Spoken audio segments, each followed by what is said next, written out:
If you're thinking about making a YouTube channel and you haven't started yet, maybe this video will inspire you. Because I am just a regular person with a regular job, and my goal last year was to get monetized, and I did it. And if I can do it, you can do it. Truly, you can do it. Look at this. This lighting is not even great. There's a shadow on my face, right? Should I move? Do I care? Okay, for the sake of the point of this video, I will not move. But that doesn't mean that you shouldn't have good lighting. Good lighting is important.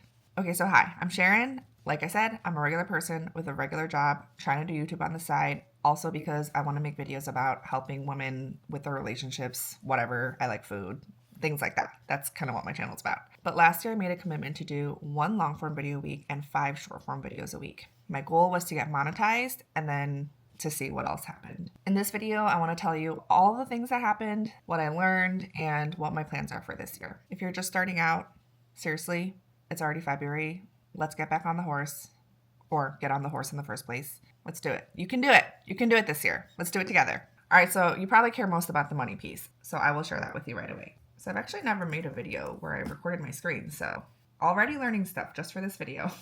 All right, here we go. Let me show you all the things. Okay, so like I said, I started January 1st, 2024, and my goal was to do it for 1 year. I have this pulled up already. This is the range I have set because it took me 9 months to get monetized. So I purposely have it right here. I'll just show you everything as I navigate through. So if you don't know, to get monetized, you need 1,000 subscribers and 4,000 hours of public watch time. That took me 9 months, like I said. So I don't remember when I got 1,000 subscribers, but that's not what took me longer. What took me longer was the watch hours. I will say that the video that got me there was my divorce video, which is linked here if you want to watch it. Obviously, that's like the juiciest one. I just told my story of what happened with my divorce, and that one got me to the amount of watch hours that I needed. But by September, I had 1.5K subscribers and almost 6,000 hours of watch time. So that's what got me there. So yay, I got monetized. Now, the day after I got monetized, it showed me how much I made, and I will show you that. So on my first day of being monetized, or I don't really know how it works, I made $35.85. So that was way more than I expected. I thought I was going to make like $2. After that, my divorce video and then my red flag video are the ones that brought in the most money. And so if I go like another 30 days after this, okay, this is like a horrible way to show all this maybe, but maybe it's still interesting. End of October, I made $469.54 even just like in a month from mostly those 2 videos. Now let's look at my lifetime. $781.58. Wait, is that right? So the reason that this might not be right is because there was kind of an issue when I set up my AdSense account after I got monetized.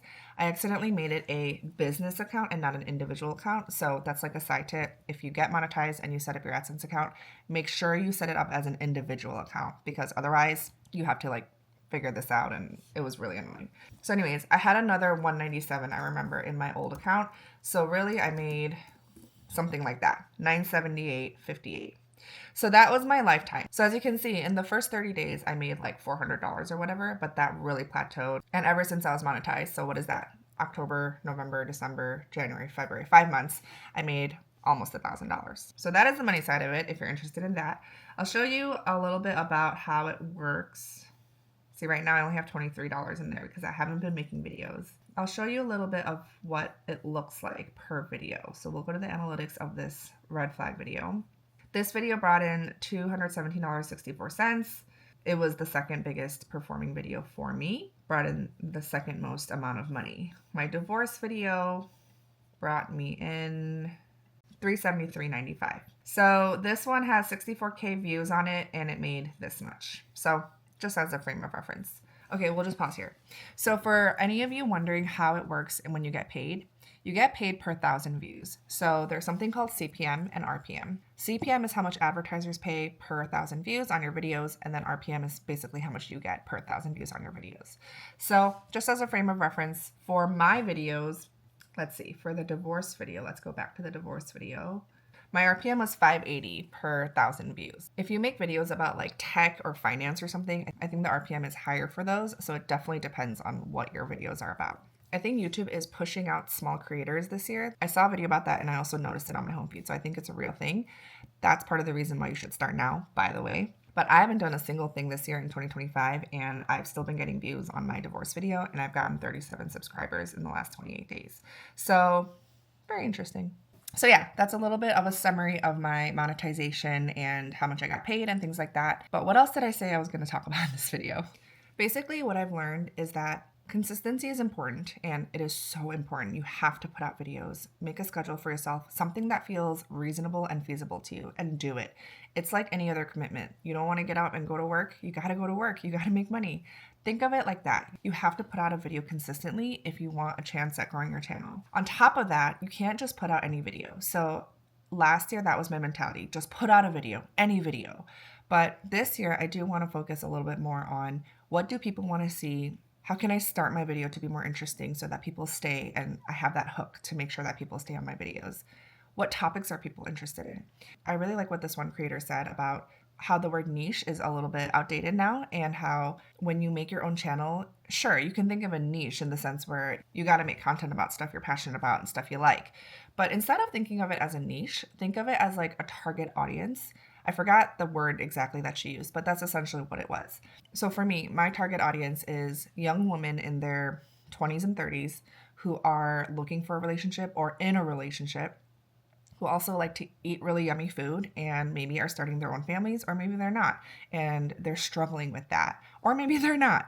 Women in their 20s and 30s also kind of go through a lot of friendship type things or a lot of self-identity things, and figuring out what are their boundaries and what do they believe in and what's important to them and how can they make their life better. Those kinds of things are what I'm interested in talking to people about, because I really struggled in my 20s with a lot of those things.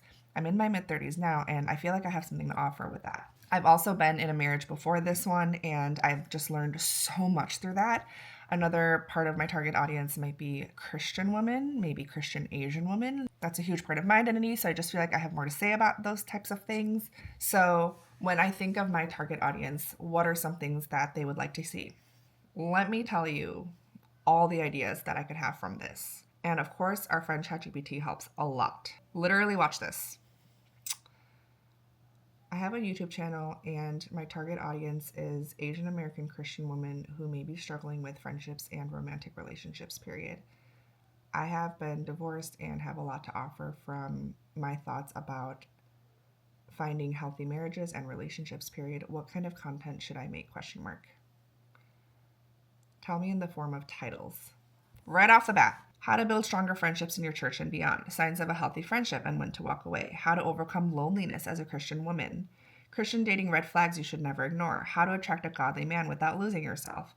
The biggest mistakes I made in marriage and what you can learn. Dating after divorce. A Christian woman's guide to healing and hope. Does God still have marriage planned for you? Encouragement for singles. How to find a husband who truly loves God and not just says that he does. What a healthy Christian marriage looks like. God, where are you? Trusting him when relationships fail. Finding your worth in Christ, not in a relationship. Etc., etc. So good. I might use some of these. So anyways, my point is I want to be a little bit more intentional about the types of videos I make this year so that I can add value to people's lives and not just be putting out a video just for putting out a video, which I think is better than not putting out a video, but we can go one level up. Another thing I learned, and something that was really holding me back on restarting, was that I really wanted to make my space better. So as you can see, this is my background. I actually live with my parents, and I don't have much control over changing my space. Like, I would like to paint that wall white, but I'm just not going to. Like, we're not going to be here forever. So this is what I've got, and this is also the situation in my room right now. We've got a pile of clothes over there. I made my bed for you guys. You're welcome. And this pile has just been here for months. We'll just leave it for now, or for many more months. So I just think there's always a reason not to start. I told myself I will start making videos again when I clean up that situation and rearrange my room to make my background better, to make it more aesthetic, whatever. And it's just not going to happen. It's already the end of February now. Like, it is February 20th. And every time I see something on my Explore page about how 2025 is the year to start your YouTube channel, or how somebody else did it and how they grew their social media or whatever, like, it just gives me a little pierce to my heart that I wasted time this year not doing this. This is the year, guys. Let's do it.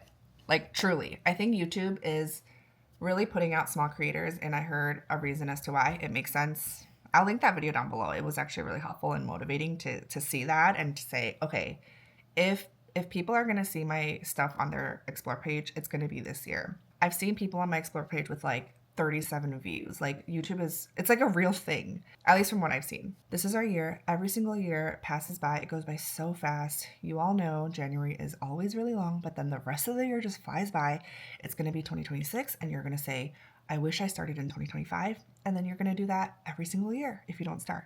So do it this year. We can do it together. I don't have a goal of like how many subscribers or how much money I want to make. I truly just want to make good content and see what happens. And I think the rewards will follow. And I'm excited to see that. If you are one of my personal friends who have been watching me from the beginning and encouraging me and cheering me on through this whole thing, seriously, thank you so much. It means a lot and it keeps me going. Like, it's so encouraging when somebody reaches out and says, I saw your video, I really liked it. These were the specific things that I liked.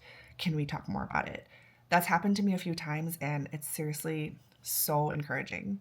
One of the other unexpected things that I got from making videos last year was connecting with people from all over the world. I've been on maybe like 5 Zoom calls with people, just hearing their story and just talking more about how they resonated with my video. And I wasn't necessarily giving advice, although I probably did, but I was just kind of talking to them about their situations that were related to my story. And I don't know, it was really, really cool. YouTube definitely has that benefit of connecting you with people that you literally never would have met otherwise. That was kind of the point of why I started my channel in the first place. My divorce was really hard. It was a very specific reason why we got divorced, and I just had no videos like that or no one to talk to about it on the internet or anywhere. So I told myself I wanted to make a video like that for other people in case they were going through something like that. And it definitely worked in the sense where I met people and was able to help people have kind of friendships and relationships with people now that I really wouldn't have met before. The point is, you can do it, you should do it, and let's not waste time this year. Okay, that's all I've got. Let me know if you have any questions down below, and I'll see you in the next one next week. Bye.